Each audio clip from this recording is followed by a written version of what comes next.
Assalamualaikum warahmatullahi wabarakatuh.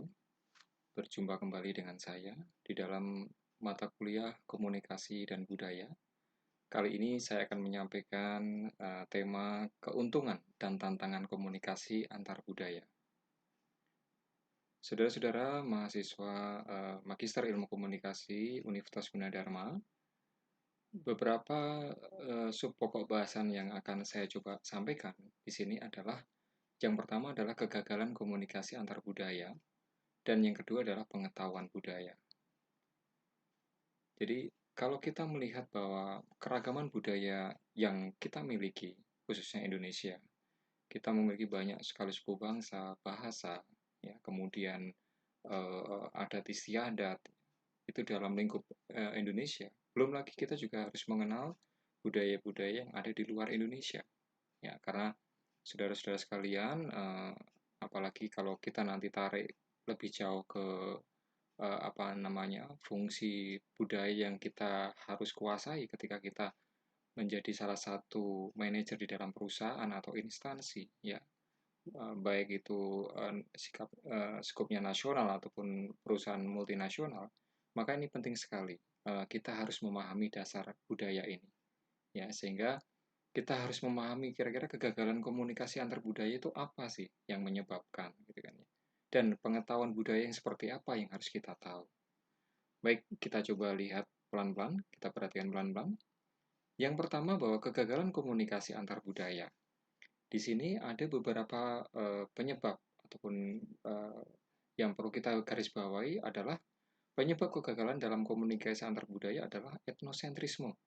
Ya, di mana Campbell menyatakan bahwa jika kita semakin etnosentris, maka kita akan semakin cemas ketika berinteraksi dengan orang lain. Dengan latar belakang budaya yang berbeda, beda budaya, beda bahasa, beda warna kulit, ras, dan lain sebagainya. Nah, ini jelas sekali bahwa ketika satu bangsa atau satu suku merasa bahwa dirinya adalah yang terbaik gitu kan ya, tidak perlu berinteraksi dengan orang lain, maka ketika satu kondisi memaksa mereka harus berinteraksi dengan orang lain, maka rasa cemas seperti yang dikatakan Campbell itu akan muncul. Ya. Mereka pasti akan mencoba apa namanya, bersikap atau berperilaku bagaimana seandainya kami tidak diterima. Ya. Karena semua diukur dari dirinya sendiri, diukur dari apa kebiasaan-kebiasaan atau budaya-budaya yang selama ini mereka kuasai atau mereka miliki. Ya. Dan ini sangat berbahaya ketika kita sudah mulai berbicara mengenai interaksi dengan bangsa lain ataupun suku lain. Saudara-saudara, kemudian komunikasi antar budaya menjadi solusi mengatasi perasaan etnosentrisme ini. Di sini kita mencoba memberikan solusi bahwa adanya komunikasi antar budaya di sini menjadi satu solusi, ya. Bagaimana menghilangkan perasaan-perasaan itu, ya. Bagaimana kita harus bisa harus mau mengenal bangsa lain dan mau menerima bangsa lain untuk berinteraksi dengan kita. Mencoba melakukan komunikasi dengan orang lain, dengan bangsa lain, dengan suku lain. Ya, karena untuk saat ini sudah tidak mungkin lagi kita menutup diri dari apa namanya pengaruh budaya lain, ya, pengaruh dari teknologi, pengaruh dari bermacam-macam sebab ya yang menuntut kita masyarakat kita harus berubah, ya. Dan itu akan apa namanya dapat diatasi kalau kita mau berkomunikasi dengan secara terbuka kepada bangsa lain atau suku lain. Kegagalan komunikasi antar budaya dapat disebabkan oleh kurangnya pemahaman terhadap budaya orang lain. Ya, artinya ketika komunikasi antar budaya menjadi satu solusi untuk memecahkan permasalahan apa namanya etnosentrisme tadi, ya, perasaan untuk cemas terhadap interaksi dengan budaya lain, maka di sini juga ada hal yang harus kita perhatikan juga, ya, bahwa dalam komunikasi itu pun juga bisa bisa bermasalah ataupun bisa mengalami satu problem ketika kita kurang memahami budaya orang lain, gitu kan. Jadi kita sudah terbuka untuk berinteraksi dengan orang lain, maka kita juga harus mencoba mempelajari budaya bangsa lain, ya, sehingga kita menjadi lebih terbuka, gitu kan. Ya, orang lain, kita mempelajari budaya orang lain juga mempelajari budaya kita. Sehingga ketika nanti sudah bertemu akan terjadi interaksi yang baik. Gitu. Nah, kita perlu memahami, saudara-saudara sekalian, bahwa setiap budaya itu memiliki nilai, memiliki sikap yang berbeda-beda pula gitu. Jadi semuanya berbeda, nilainya, sikapnya itu juga berbeda-beda. Sehingga kita harus memahami bahwa memang ada nilai-nilai yang berbeda gitu. Ya kita jangan memaksakan nilai kita, sikap kita kepada orang lain gitu. Demikian pula sebaliknya. Ya, kita harus mencari satu solusi di mana semuanya bisa berjalan dengan atau beriringan atau selaras ya atau harmoni. Perbedaan itu harus diketahui oleh orang lain dengan cara apa? Mencoba mempelajarinya. Ya. Ketika kita merasa bahwa oh budaya mereka berbeda dengan kita, gitu kan ya. Oh kebiasaan mereka berbeda dengan kita. Bagaimana biar saya bisa diterima oleh budaya mereka? Maka saya mencoba untuk mengikuti apa yang menjadi budaya mereka. Contoh misalnya, suatu saat Anda mungkin kan ditugaskan keluar Jawa misalnya, ya keluar Jakarta gitu, di mana Anda sudah nyaman dalam posisi Anda ataupun budaya Anda di Jakarta yang biasa beragam seperti ini. Anda kemudian dipindahkan ke satu daerah di mana budayanya berbeda. Nah, Anda mau tidak mau harus mempelajari itu kan. Ya. Supaya apa? Supaya Anda bisa diterima oleh masyarakat di sana, bisa diterima oleh perusahaan di sana, bisa diterima oleh karyawan yang lain di sana, ya. Walaupun di sana mungkin Anda menjadi manajer, bawahan Anda bisa menerima dengan baik jika Anda mau mencoba mempelajari budaya mereka sebelum datang ke lokasi itu, ya. Setelah memahami budaya orang lain, maka akan terhindar konflik budaya dengan budaya lain. Ya, kita harus memahami itu. Ya, itu sering saya lakukan ketika misalnya ada tugas mau kemana gitu kan, baik di dalam negeri ataupun di luar negeri. Maka kita harus mempelajari dulu di sana apa kebiasaannya, apa yang dilarang, apa yang diharuskan dan seterusnya. Itu harus kita pelajari dulu sebelum kita berangkat ke suatu tempat. Ya, jangan sampai kesalahan kecil kita itu menjadi masalah. Ya, contoh misalnya di salah satu di wilayah Indonesia Timur, gitu, kan, di Biak itu saat saya ke sana. Begitu keluar bandara ada spanduk besar yang mengatakan dilarang meludah sembarangan misalnya. Nah, itu aturan yang ada di sana.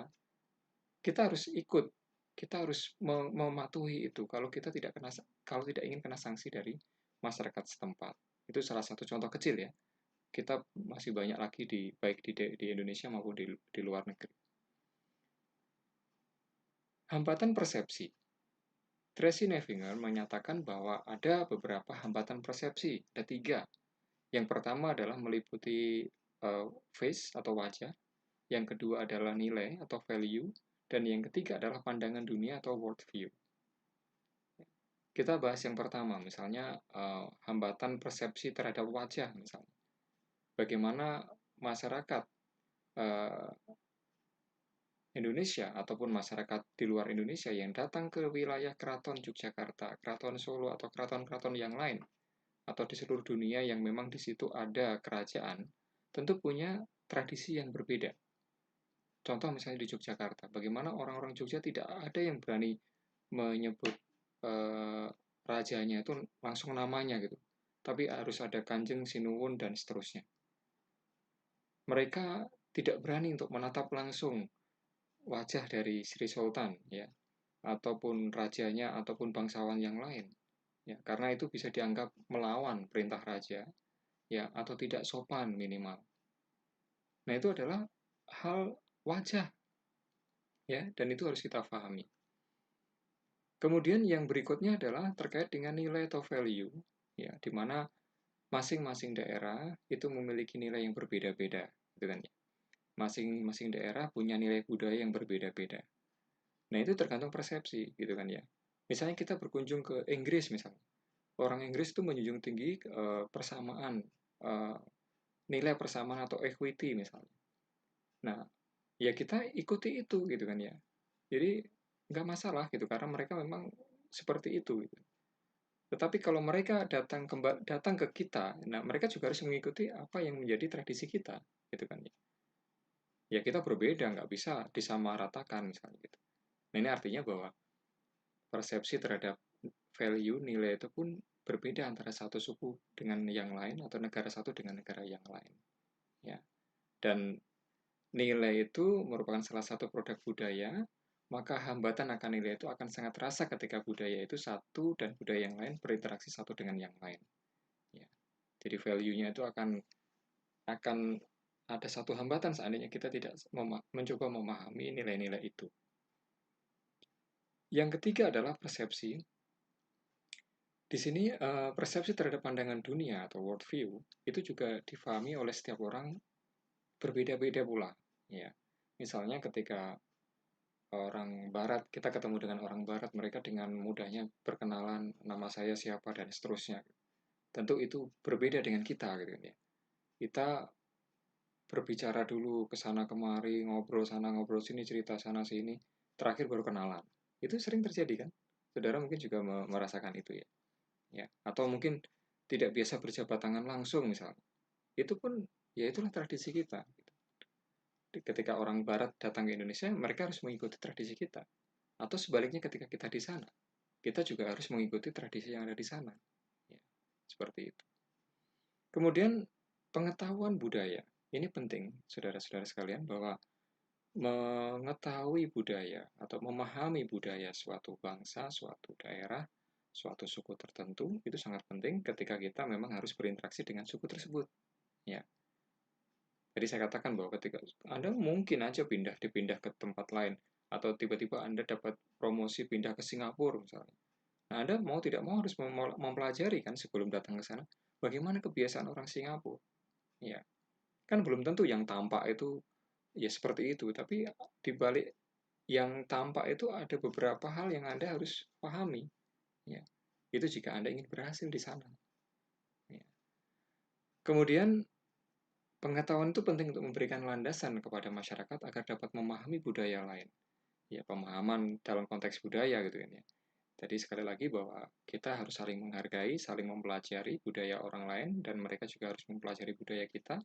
Ya, ketika kita berkunjung ke satu negara, kita juga harus mencoba memahami budaya mereka, larangan yang ada, demikian pula sebaliknya. Mereka juga harus, ketika mereka berkunjung ke Indonesia, mereka juga harus mengikuti atau memahami budaya yang kita miliki. Ragam budaya di masyarakat Indonesia itu menjadi salah satu kekayaan di satu sisi. Ya. Kita punya ragam budaya yang banyak sekali. Ya. Tetapi sisi yang lain adalah menjadi sebuah tantangan bagaimana menselaraskan semuanya. Ya. Sehingga di sini penting kiranya keterbukaan dari masyarakat Indonesia ataupun masyarakat di daerah lain atau wilayah lain ya untuk mencoba mempelajari budaya orang lain dan mereka juga terbuka untuk orang lain mempelajari budaya kita. Ya. Ini contohnya misalnya kalau kita dikaitkan dengan apa namanya dengan budaya di Bali misalnya, bagaimana orang-orang bule atau orang-orang barat tuh nyaman di Bali misalnya. Ya, karena orang Bali itu terbuka dengan orang-orang dari negara lain, dari wilayah lain ya. Mereka kemudian bisa berinteraksi dengan baik gitu kan. Sehingga orang mudah nyaman untuk pergi ke Bali. Dan yang terakhir, saudara-saudara sekalian, bahwa menghindarkan diri dari budaya sempit, ya, yang merasa bahwa budayanya paling baik di antara masyarakat lain atau bangsa lain itu penting sekali. Ya, kita akan siap memasuki masyarakat global jika kita mampu mempelajari, berinteraksi, memahami perbedaan-perbedaan budaya dengan tepat. Sehingga dimanapun kita berada, kalau kita mampu belajar cepat terhadap budaya tersebut, maka kita akan diterima oleh masyarakat setempat. Terima kasih dari saya. Sampai ketemu di slide berikutnya. Sampai ketemu di presentasi berikutnya. Assalamualaikum warahmatullahi wabarakatuh.